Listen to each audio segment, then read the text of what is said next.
Ashamaa kabajamtoota daawwattoota maatii keenya warri YouTube kana haaraa taatan like, share, subscribe gochuun har'a waa'ee dhukkuba biroonkaayitiin qabadhee dhufeera waan ta'eef akka dhuma viidiyoo kanaatti nu daawwadhaa jechaati kallattumaan gara barnoota keenya seen.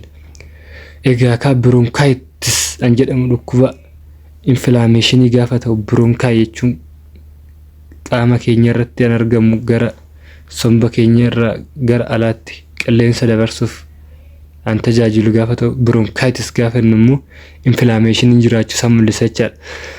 Definition: bronchitis is an inflammation of the mucous membrane of the bronchi. Hiikan isaa bronchitis inflammation mucous membrane bronchitis ramaddii qaba. Classification: bronchitis can be divided into two. Bakka lamatti qoodama. Into two categories. Innis acute and chronic. Acute fi chronic jedhamee bakka lamatti qoodama jechuudha bronchitis. Amma kallattumaan acute bronchitis an jedhu laalla. Acute bronchitis is characterized by the development of cough or small sensation in the back of the throat with or without the production of sputum. Acute bronchitis kan jedhamu kuni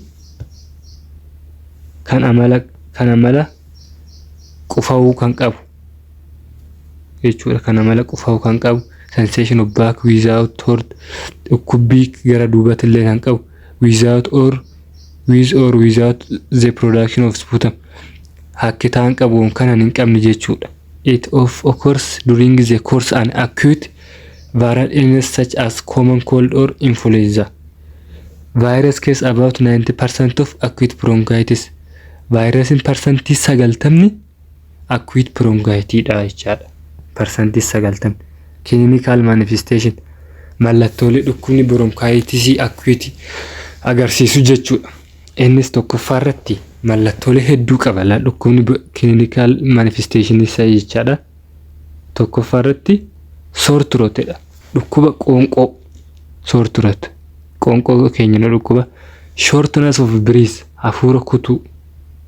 Fatigue, nausea, nasal congestion, dadhabbii, funyaan inni dhangala'aa yaasu, funyaan dhiphachuu jechaadha. Low grade fever, ho'a qaama sadarkaa gadi aanaa ta'e. Malasis and the production of sputum, hakkitas qopheessu jechuudha. Kun mallattoolee isaan agarsiisan mallattoolee dhukkubni bronchitis agarsiisu eenyu irratti? Acute bronchitis irratti.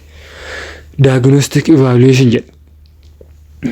Qorannoo isaa jechaadha. Diagnostic qorannoo qaama. Physical examination qorannoo qaama. Chest x-ray rule out of pneumonia. Chest x-ray kaasna. Sputum culture or rule out whooping cough or other bacterial respiratory infection. Hakkitaasa illee guddisnee qorachuudha. Pulmonary infection test rule out asthma or emphysema by used. Qorannoo dhangala'aa sombaa asmiyyoon kan emphysema hambisuuf fayyadamuun ni danda'ama jechaadha. Karaalee ittiin qorannoo jechuudha kun. Management treatment isa jechaadha. Akkatti wal'aannu wal'aansi treatment for acute bronchitis primarily symptomatic. Wal'aansi dhukkuba bronchitis cimaan adda durummaan mallattoo agarsiisa jechaadha. Non-steroidal anti-inflammatory drug may be used to treat fever and sore throat. Qorichi farra inflammatory anti-steroidal ho'a qaama fi dhukkubbii qoonqoo yaaluuf fayyadamuun ni danda'ama jechaadha. Even with the no treatment most case of acute bronchitis resolve quickly. Wal'aansi tokko malee dhukkuba bronchitis cimaa irraa caalaa isaa dafanii ni furamuudha. Dhukkuba bronchitis acute bronchitis xumurreetti gara chronic obstructive pulmonary disease jedhutti seenaa jirra. Egaa ka chronic obstructive pulmonary disease type of bronchitis keessaa isa lammaffaati. Kun immoo jechaadha chronic obstructive pulmonary disease are conditions characterized by limitation of airflow following partial or complete obstruction to any level from trachea to respiratory bronchial to that is not fully reversible. Kana jechuun immoo Kana jechuun immoo chronic obstruction pulmonary disease jedhamu kun taayipii lammaffaa gaafa ta'u innis haalawwan sadarkaa kamittuu tiraakiyaa irraa kaasee hanga bronkaaytii sirna hargansuutti gara tokko yookaan guutumatti dhanqamuu irraa kan ka'e dhangala'aan qilleensaa daangeffamu kan beekamu yoo ta'u guutumatti duubatti ni deebi'aadha jechaadha. Duubatti ni deebi'a jechuudha. Chronic obstruction pulmonary disease might be include diseases that cause airflow obstruction.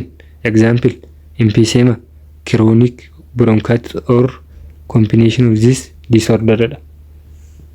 Dhukkubni chronic obstruction pulmonary disease kun immoo jechaadha dhangala'aa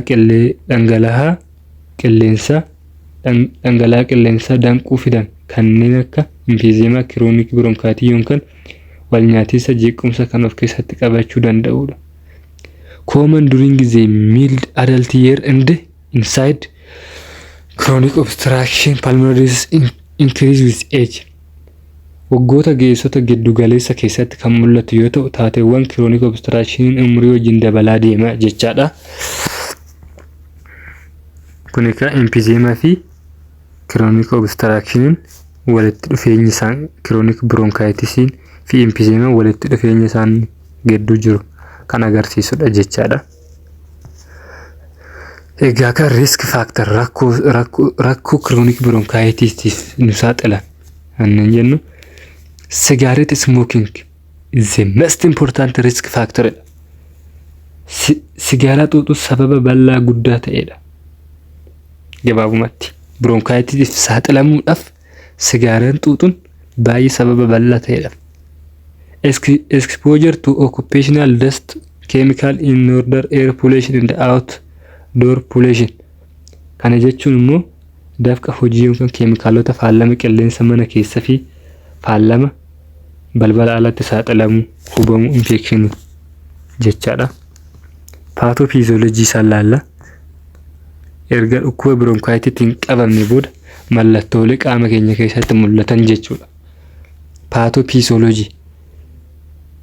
Paatoofiizoolojii isaa exposure to noxious particle or gases jedha. Particle kun gaazewwan miidhaa jechaadha. Progressive abnormal inflammatory response of the lung throughout the airways, parenchyma and the pulmonary vasculature. Kana jechuun immoo deebii inflammatory abnormal tarkaanfata somba guutumatti ujummoo qilleensa parenchyma fi pulmonary vasculature keessatti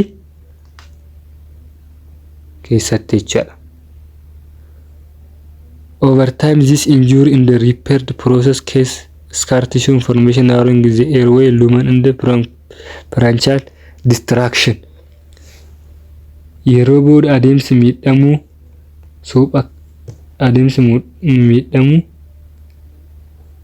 jechuudha. Yeroo booda adeemsa miidhamuu fi supha kan uumamu tishuuwwan madaa, lumanii, ujummoo qilleensa dhiphachuu fi balleessuu fi parenchyma fidaa jechaadha. Airflow limitation obstruction qilleensi daangaadha bakka limitation ta'uu danda'a jechaadha. Chronic bronchitis a disease of the airways defined as the presence of cough and sputum production for at least 3 months in each of the 3 consecutive years. Dhukkubni ujummoo qilleensaa kan ibsamu waggaa 2 walitti aansuun tokkoon isaa keessatti yoo xiqqaate ji'a 3 qofa fi dhangala'aan uumamuu isaatti ji'a 3 keessatti jechaadha. Develop due to recurrent injury to the airways caused by inhaled irritants. Sababa miidhama ujummoo qilleensa irraa deddeebi'uun dhufu kan uumamu yoo ta'u kunis jechuudha. Waggoota nama waggoota nama aarsan keessatti jechuudha afur dhufuun jechaadha. Keezedha. Kanneen inni akka bronchitis kanaaf keezii kan ta'an jechuudha.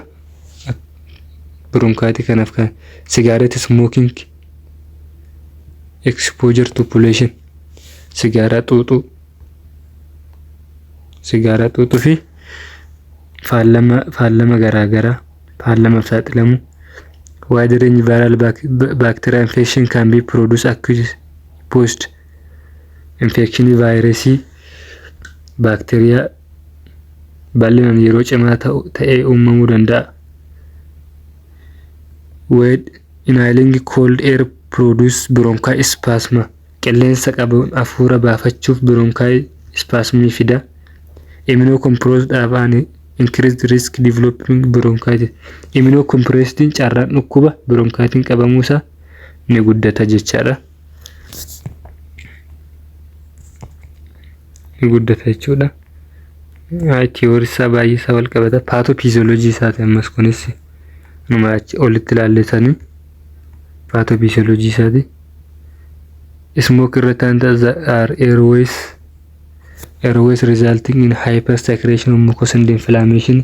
Aara karaa qilleensa ni aarsan bu'aan isaas hypersecretion fi mucus inflammation ni fida. Sababi aara yeroo hundumaa uumamu kan ujummoo dafqa dhangalaasuu fi seelonni guloobatii baay'inaan dabalu hojiin chiilii hir'achuu fi dafqi baay'inaan uumama jechaadha. Sababni isaa because the constant irritation of mucus secretion gland and the global cell increase in the number of kill infection is reduced in the more mucus production jedha. Bronchial walls become thickened, the bronchial lumen is narrowed or mucosa may be locused. Dallaan bronchial ni furdata, lumaniin bronchial ni dhiphata, dafqi ujummoo qilleensa cufuu danda'a jechaadha.